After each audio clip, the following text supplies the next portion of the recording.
नमस्कार, हमें है आपकी सेहत का ख्याल। हेल्थ प्लस के संग में आपका स्वागत है। मैं हूँ रजनीश कौर। आज हम उस विषय को लेकर आए हैं जो महिलाओं के लिए गंभीर समस्या है। जी हाँ, बात हो रही है ब्रेस्ट कैंसर की, जो देश दुनिया में बहुत तेजी से बढ़ रहा है। इसी विषय पर बात करने के लिए आज हमारे साथ हैं जम्मू के जाने माने डॉक्टर सुरभि कुरियार। डॉक्टर साहब, आपका बहुत बहुत स्वागत है। Thank you. डॉक्टर साहब, ब्रेस्ट कैंसर एक्चुअल में है क्या है और इसके सिम्टम्स क्या है, जो बेसिकली हम अगर स्टार्टअप कहें तो किस तरीके से ये हम नोटिस कर सकते हैं कि नाउ हम इसकी चपेट में आ चुके हैं। देखिए, सबसे पहले हमें ये समझना ज़रूरी है कि कैंसर क्या है। कैंसर, देखिए, सबसे पहले तो हमें एक मिथ को बर्स्ट करना है कि ये कोई भगवान का श्राप या कुछ ऐसा नहीं है, बल्कि ये कोई एक ऐसी बीमारी है जो हमारे शरीर के खुद के सेल्स में ही बनती है। अब ये सोचना है कि ये बनती कैसे है। ये बनती है कि देखिए, हर एक सेल जो है वो एक सिग्नल्स के थ्रू काम करता है, और उन सिग्नल्स को जो है वो डिफरेंट डिफरेंट ऑर्गन्स जो होते हैं वो आगे उसको चलाते हैं, समझ लीजिए। ये जो सिग्नल्स हैं ये किसी वजह से डिसरप्ट हो जाते हैं। कुछ जेनेटिक रीजंस की वजह से, या कुछ ऐसे रीजन जैसे आप आज की डेट में हम देखिए हमारे स्ट्रेस फैक्टर्स इतने ज़्यादा हैं, उसके बाद हमारे जो वर्क पैटर्न है वो इतना ज़्यादा स्ट्रेसफुल, बहुत ज़्यादा स्ट्रेसफुल हो चुका है कि हमारी बॉडी के लिए हमारे पास टाइम ही नहीं है। दूसरी चीज़ आती है हमारी खान पान का, जो आज की मतलब जनरेशन है that is more towards junk, उनको घर के खाने का पता ही नहीं है। So that whole food is full of preservatives, whole food is full of so much of ingredients जो शायद बॉडी के लिए अच्छे नहीं है। और कुछ ऐसे फैक्टर्स जैसे कि कुछ लोग होते हैं, कुछ एक्सरेज को बहुत ज़्यादा मतलब कि उनके काम करने के जो जगहें हैं उस जगह पर, जैसे कोई डाई फैक्ट्रीज में इंसान काम कर रहा है, या फिर कोई ऐसी जगह पे जो पेंट की फैक्ट्रीज हैं या कुछ, वो वहाँ पर काम कर रहे हैं, या फिर कोई ऐसी जैसे कि एक्सरेज को बहुत ज़्यादा है, या कोई रेडिएशन के पास कहाँ पे किसी का काम चल रहा है। देखिए, ये कुछ ऐसी चीज़ें हैं जो हमारे बॉडी के सिग्नल्स को सेल्स तक नहीं पहुँचने देती हैं। और फिर क्या होता है कि जो वो सेल है वो अपना एक्चुअल काम जो होता है वो भूल जाता है, और वो अपनी ही तरह से एक ताबड़तोड़ अपनी ही एक दुनिया बनाना शुरू कर देता है, और वो जो दुनिया वो बनाता है वो कैंसर की दुनिया बन जाती है। और वो जो कैंसर है वो शरीर के किसी भी अंग में हो सकता है। ये नहीं है कि वो सिर्फ ब्रेस्ट में ही होगा या आपको लिवर में या स्टमक में या कहीं पर, वो हर शरीर के किसी भी अंग में हो सकता है। अब जैसे कि आपने बात की ब्रेस्ट कैंसर की, ब्रेस्ट कैंसर जो है वो इस समय it is the leading cause of death in females. ये ब्रेस्ट कैंसर जो है ये क्या है, ये ब्रेस्ट कैंसर बेसिकली स्तन का कैंसर है, ब्रेस्ट का कैंसर है, जिसको हम छाती का कैंसर भी बोलते हैं। इसके बीच में क्या होता है कि जो ब्रेस्ट होती हैं फीमेल्स की, उसके बीच में एक गांठ सी बन जाती है, और वो जो गांठ है वो कुछ ऐसे हार्ड सेल्स की गांठ बन जाती है जो कैंसर की शक्ल में आगे जाके मैनिफेस्ट करते हैं। अब कई कॉजेज जो हैं इसके, वो जेनेटिक कॉजेज हैं। जेनेटिक कॉजेज का मतलब होता है कि जैसे किसी फीमेल की मदर को था, मदर से वो आगे उसकी डॉटर को हो सकता है। लेकिन यहाँ मैं एक चीज़ का करेक्शन करना चाहूँगी कि मदर इन लॉ से किसी डॉटर को नहीं हो सकता। देखिए, उसकी फैमिली जो है वो डिफरेंट रहेगी, और जो उसके हस्बैंड की फैमिली है वो डिफरेंट रहेगी। हम उन फैमिलीज को डिफरेंट ही लेके चलते हैं जेनेटिक वाइज। क्यों? क्योंकि कई बार ऐसा होता है कि वो कहते हैं कि भाई मेरी सिस्टर इन लॉ को थी तो अब मेरे को भी हो गई है कुछ। देखिए, वो जीन्स उसके बीच में नहीं है। यहाँ से कुछ जीन्स की जो डिस्पैरिटी है वो हमें कुछ समझनी है सबसे पहले। और दूसरा ये होता है कि फैमिली जो है, मतलब लड़की की फैमिली है, उसके फादर, उसके मदर, उसके चाचा, उसकी मासी, उसकी बुआ, वो सब उसकी फैमिली आती है। और अगर एक मेल है, क्योंकि ब्रेस्ट कैंसर सिर्फ फीमेल्स में नहीं, ये मेल्स में भी हो सकता है। ऐसा नहीं है कि इससे सिर्फ फीमेल्स ही ग्रस्त हैं, इससे मेल्स भी ग्रस्त हो सकते हैं, जबकि उनकी रेशो जो है वो फीमेल्स के मुकाबले बहुत कम है, बट पॉसिबिलिटी उनमें भी उतनी ही है। मेल्स हैं तो मेल्स के बीच में उनकी फैमिली रहेगी, मतलब जो उनके फादर हैं, उनके मदर हैं, और जो उनके आगे पीछे की फैमिली रहेगी। इसका जो मेन सिम्टम रहता है वो रहता है कि हमारे को छाती के बीच में एक गांठ नजर आती है। वो गांठ जो है छाती के किसी भी कोने में हो सकती है, वो गांठ हो सकती है, या फिर छाती के साथ साथ कि जो हमारे शोल्डर के नीचे की जगह होती है, जिसको हम आर्मपिट बोलते हैं या फिर एक्जिला बोलते हैं, वहां पर भी ये गांठें जो हैं ये नजर आ सकती हैं। ये हो गया गांठ का नजर आना। लेकिन कुछ ऐसी कैंसर्स हैं जो ब्रेस्ट कैंसर में ही आते हैं या एक टाइप ऑफ ब्रेस्ट कैंसर्स ही हैं, लेकिन वो एक गांठ की शक्ल में मैनिफेस्ट नहीं होते। अब वो क्या है, उसके बीच में आता है कि निपल डिस्चार्ज। कुछ फीमेल्स होती हैं वो ये कहती हैं कि डॉक्टर साहब मुझे गांठ तो महसूस नहीं हो रही है, लेकिन मेरे निपल से ब्लैक या ब्राउन कलर का जब भी मैं उसको दबाती हूँ तो मुझे वहां से डिस्चार्ज निकलता ही निकलता है। सो वो क्या है? So that could be also cancer. शायद वो गांठ जो है वो अभी इतनी छोटी हो जिसको वो अप्रिशिएट नहीं कर पा रही हो, लेकिन उसने उस जो मिल्क की डक्ट है उसको अपनी चपेट में ले लिया है और वो वहां से एक निपल डिस्चार्ज की तरह मैनिफेस्ट कर रहा है। फिर कई बार आपने सुना होगा कि कुछ औरतें होती हैं कि नहीं भाई मेरे को ना छाती की तरफ बहुत ज्यादा खारिश होती है, इचिंग होती है, और वो जो इचिंग होती है वो यूजुअली निपल के इर्द गिर्द ही होती है। तो वो जो इचिंग है उसको वो इचिंग इतनी ज्यादा कर देती है कि वो जो उस जगह की स्किन है वो उसी को ही छील देती है। सो वो जो स्किन के लिए प्रॉब्लम के लिए फिर वो किसी डर्मेटोलॉजिस्ट के पास जाती हैं और वो जो है वो उनको अपनी जो नॉर्मल स्टेरॉयडल मेडिसिन होती हैं या नॉन स्टेरॉयडल कुछ भी हो दे देते हैं, लेकिन वो ये नहीं समझ पाते कि ये पेजेट्स डिजीज ऑफ निपल भी हो सकता है। फिर कई बार ऐसा होता है कि उसके बीच में जो हमारी छाती की स्किन है, जो स्किन होती है वो संतरे की शक्ल, जैसे संतरे का पील देखा है आपने, तो वो क्या होता है वो पूरा का पूरा एक जैसा नहीं होता है, उसके बीच में छोटे छोटे डिम्पल्स होते हैं, ठीक है, बिल्कुल पोर्स लाइक, उसको प्यूडी ऑरेंज बोलते हैं। तो कई बार क्या होता है कि वो जो हमारी ब्रेस्ट की स्किन है वो उस ऑरेंज पील की तरह मैनिफेस्ट करती है। शायद गांठ छोटी सी हो लेकिन उसने उनके जो लिगामेंट्स हैं उनको इस तरह से खींच लिया होता है कि वो एक स्किन जो है वो पूरी की पूरी तरह से इन्वॉल्व हो जाती है, कहीं से स्किन का कालक पड़ना। तो ये कुछ नॉन मतलब कि जो शायद हमारे को एक गांठ की शक्ल में नहीं नजर आते, बट गांठ के अलावा भी ये सब जो है वो ब्रेस्ट कैंसर के सिम्टम्स हैं और इनको हमें नजरअंदाज नहीं करना चाहिए। मैम, अगर हम डीपली जाएं तो इसका कोई एक स्पेसिफिक कारण कि हाँ इस वजह से ब्रेस्ट कैंसर हो रहा है? मैम अगर मैं इसके डीपली जाऊं तो ये एक एक्सीडेंट है, ये किसी के साथ भी हो सकता है। तो अगर आप मुझसे इसका एक पूरा ठोस कारण पूछें तो मैम मैं यही चीज़ बोलूँगी, अब ना तो इसके बीच में कोई जेनेटिक रीजंस रहे हैं और ना ही इसके बीच में कोई नॉन जेनेटिक रीजंस रहे हैं। वाई? बिकॉज मैम अब जितने साल मुझे प्रैक्टिस करते हो गए हैं, मैं इसके बीच में ये देख चुकी हूँ कि शायद वो ही एक मतलब the female who comes to me is the first in the family. शायद उनकी फैमिली में दूर दूर तक किसी को कैंसर बिल्कुल कहीं हुआ ही नहीं है, and she is the first one in the family. And कई फीमेल्स ऐसी होती हैं, यहाँ पे मैं एक चीज़ और स्पेशल मेंशन करना चाहूँगी कि जो माताएं दूध पिलाती हैं, जो लैक्टेटिंग मदर्स होती हैं, उनके बीच में बहुत कॉमन हो गया है ब्रेस्ट कैंसर। क्यों? क्योंकि उसके बीच में क्या होता है कि दूध की गांठें बन जाती हैं। तो जो ब्रेस्ट कैंसर की गांठ है वो हमेशा गुम हो जाती है या मास्क्ड रह जाती है। क्यों? क्योंकि हमेशा एक लैक्टेटिंग फीमेल यही समझती रहती है कि ये दूध की गांठ है, ये अपने आप निकल जाएगी, लेकिन वो जो टाइम है वो निकल जाता है। सो इसलिए अगर किसी फीमेल को दूध की गांठें भी बने तो उसको भी वो लाइटली ना ले, एक बार इवेलुएट जरूर करवा ले, कहीं ऐसा ना हो कि अंदर शायद कुछ कैंसर की गांठें बन रही हों। मैम, इसके साथ एक और चीज है, कोई स्पेसिफिक एज कि हम ये मान सकते हैं कि इस एज के बाद ये चीज हो सकती है?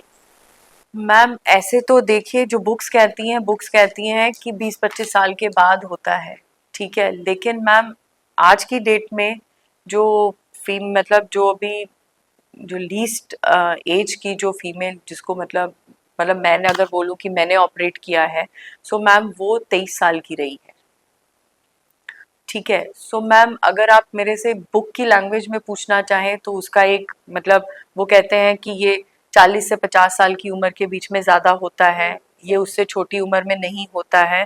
तो मैम मैं अगर अपनी प्रैक्टिस के हिसाब से चलूँ तो मैम मैं इसको थोड़ा सा गलत ही मानूंगी। तो एज डिस्पैरिटी को अगर हम साइड पे रखें, बल्कि हम उसके सिम्टम्स को ज़्यादा तवज्जो दें तो मैम वो ज़्यादा इम्पॉर्टेंट रहेगा।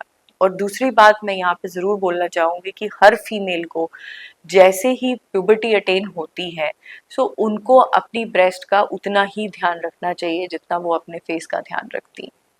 वो इसलिए क्यों, क्योंकि मैम छोटी छोटी गांठें आज की डेट में 14, 15, 16, 17 साल की लड़कियों के बीच में भी बन रही हैं। नो डाउट वो कैंसर की गांठें नहीं है, बट वो क्या है कि वो उनकी dietary habits, excessive caffeine intake, excessive use of telephone, excessive use of this ये internet and everything, उनकी चीज़ों की वजह से भी कुछ बॉडी सिग्नल्स जो होते हैं वो डिसरे हो जाते हैं।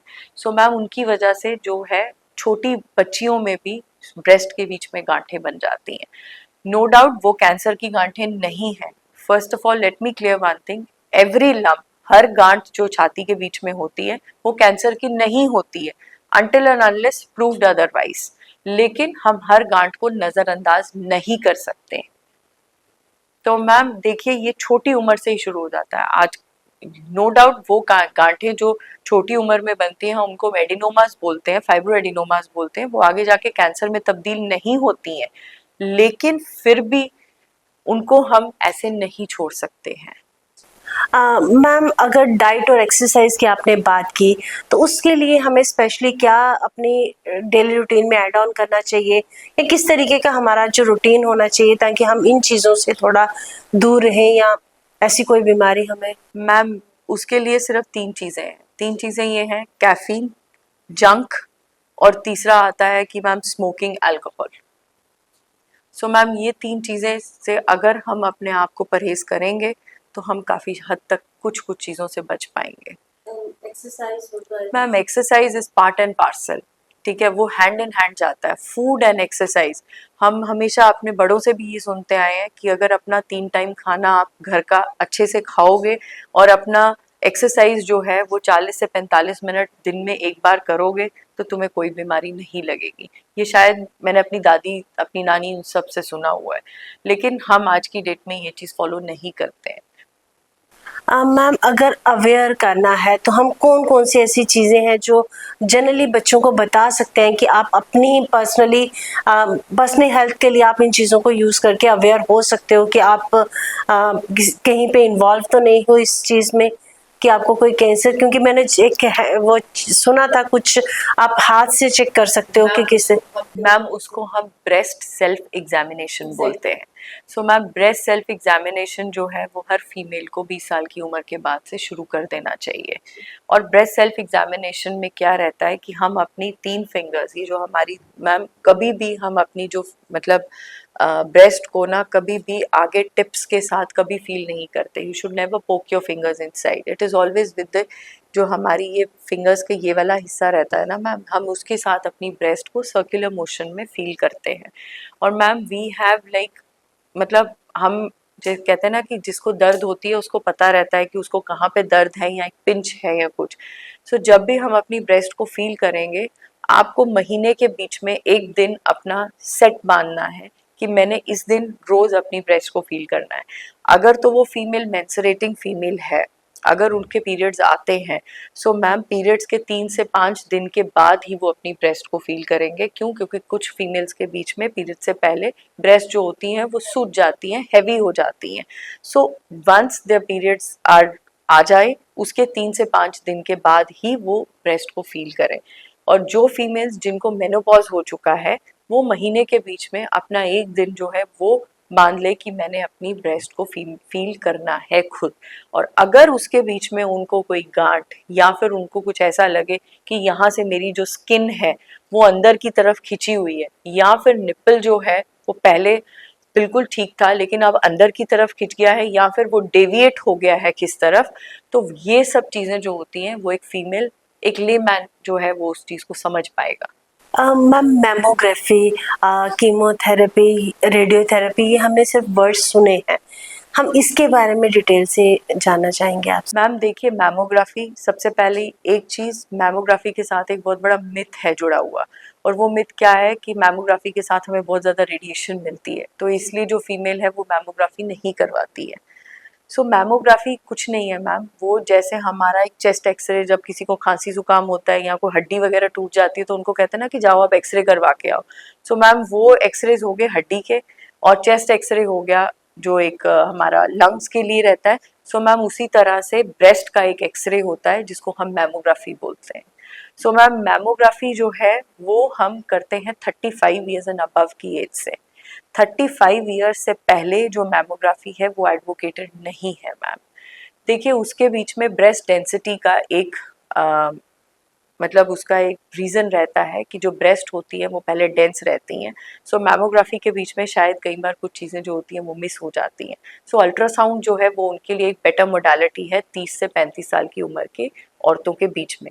लेकिन 30-35 साल के बाद हम उनको मैमोग्राफी प्लस अल्ट्रासाउंड जो है वो हम एडवाइस कर सकते हैं, बट 35 to 30 से पहले mammography is not advised. Ma'am chemotherapy, radiotherapy and surgery, what is all that? Ma'am देखिए जब एक बार हमें ये पता चल गया कि अभी किसी को ब्रेस्ट कैंसर हो गया है तो अब हम उस गांठ को अंदर नहीं छोड़ सकते हैं। सो हमें सबसे पहले उसका एक फुल बॉडी चेकअप करना है कि हमें ये देखना है कि वो जो ब्रेस्ट कैंसर है वो सिर्फ ब्रेस्ट में ही है या फिर वो आर्मपिट में आ गया है या फिर वो आर्मपिट से भी आगे दूसरे किसी ऑर्गन के बीच में चला गया है। अगर तो मैम वो दूसरे किसी और ऑर्गन के बीच में चला गया है तो मैम वो जो पेशेंट्स है वो ऑपरेबल नहीं रहते हैं, उनको हम ऑपरेट नहीं कर पाते, वो मेटास्टेटिक बन जाते हैं जिनको हम स्टेज 3 या स्टेज 4 डिजीज़ कहते हैं। सो मैम वो जो पेशेंट्स रहते हैं वो ता ज़िंदगी या आगे तक कीमोथेरेपी के ऊपर ही कंटिन्यू करते हैं। लेकिन मैम कुछ पेशेंट्स ऐसे होते हैं जिनके बीच में अर्ली डिटेक्शन हो जाती है, अर्ली स्टेजेस के बीच में, या फिर जिनका जो कैंसर रहता है वो शायद हमारी आर्मपिट तक ही आया होता है लेकिन उससे आगे नहीं गया होता, लेकिन जो ट्यूमर का साइज़ है वो 5 सेंटीमीटर या 5 सेंटीमीटर से ज़्यादा का हो जाता है, क्योंकि मैम ये एक स्टेजिंग होती है जो सेंटीमीटर्स के ऊपर रहती है जिसके हिसाब से हम आगे ये डिसीजन लेते हैं कि हम ये कैंसर को ऑपरेट करेंगे या नहीं करेंगे। सो मैम अगर तो वो स्टेजिंग के बीच में फॉल करता है तो हम उस पेशेंट को अपफ्रंट सर्जरी के लिए ले लेते हैं। अब जब हम उसको अपफ्रंट सर्जरी के लिए लेते हैं उसके बाद that is followed by chemotherapy and radiation therapy. Chemotherapy is दवाइयाँ देना जिसको हम गरम दवाइयाँ या आप कुछ भी कह लीजिए, और जो रेडिएशन है, रेडिएशन इज़ जिसको हम सेकाई या हीट्स जो भी कहते हैं वो हम पेशेंट को उसके बाद दी जाती हैं। मैम रिस्क फैक्टर कितना रहता है कि सर्वाइवल पॉसिबल है? अर्ली स्टेजेस में सर्वाइवल पॉसिबल है और ma'am very long term survival possible है, ठीक है। तो इसीलिए मैम जो सबसे बड़ी चीज़ है वो यही है कि हमें अर्ली इस चीज़ का पता चल जाए। हम अगर हमें अर्ली इस चीज़ का पता चल जाएगा हम एक तो फीमेल की ब्रेस्ट को भी सेव कर पाएंगे। क्यों? क्योंकि सबसे बड़ी चीज़ होती है कि मैम सर्जरी के बीच में फीमेल को अपनी ब्रेस्ट को सैक्रिफाइस करना पड़ता है जिसको हम मैस्टेक्टमीज बोलते हैं। सो मैम मैस्टेक्टमी को हम फोरगो कर सकते हैं। और दूसरा ये है कि अगर पेशेंट जो है वो अर्ली इन सिम्टम्स को पहचान ले तो मैम वो जल्दी इस कैंसर को आगे फैलने हुए से पहले ही वो अपने आप को ट्रीट करवाने के लिए डॉक्टर के पास आ जाती है। तो इसका जनरल वे में देखा जाए तो यही इसका ट्रीटमेंट है, आप इन चीज़ों को फॉलो करके। मैम आप हमारे शो में आए, आपका बहुत बहुत शुक्रिया। पर जाने से पहले मैं चाहूँगी कि दर्शकों के लिए ब्रेस्ट कैंसर से स्पेशल कोई ऐसा मैसेज जो आप देना चाहें। देखिए मेरा एक ही मैसेज है और वो ये है कि अवेयरनेस एंड अर्ली डिटेक्शन। जितने हम इस चीज़ को लेके अवेयर होंगे, हम इस चीज़ को जानेंगे, उतनी ही जल्दी ये जो बीमारी है हमारे को पकड़ में आएगी, और जितनी जल्दी ये बीमारी हमारे को पकड़ में आएगी उतना ही हम इसका बेटर और पूरी तरह से इलाज कर पाएंगे। So early detection, a stitch in time saves 9। Thank you. Health plus के एक नए विषय के साथ आपके साथ पुनः हाजिर होंगे। तब तक के लिए नमस्कार, जय हिंद।